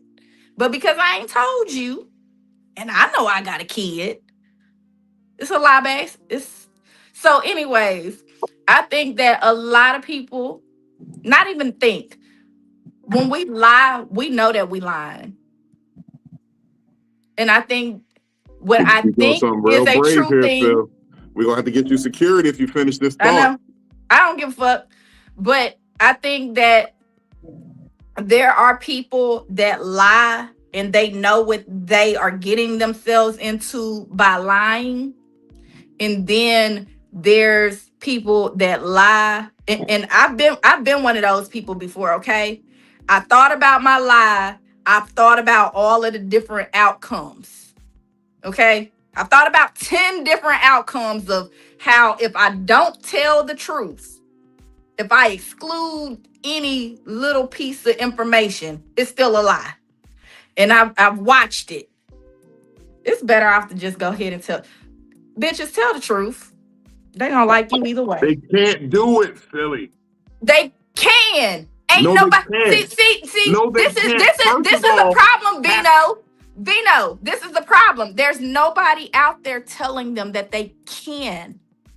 no, If they know everybody's they telling can. them that they can't, listen. There are people. There are women out here with 6 baby daddies and 5 kids. I don't know how it happened, but that bitch still got a nigga. Because she's lying. No, she's not. She's lying to him. She He don't got a nigga. He done met No, all of the baby daddies. he met all of the even met baby ghost. daddies, and he's just fucking. He's not her man. He's in there because of a lie. There's a lie being told if he's her actual man. I'm telling you the truth. I don't want to sugarcoat it anymore. There's a lie being told. Women often think that they got a man because the nigga's sticking his dick in them, or he might come through and bring you some and that's what I'm groceries. saying. Like, it's not. So even when I said that story, I didn't say if they fucking. I just said they got a man. No, a lot they of them got a don't man. have.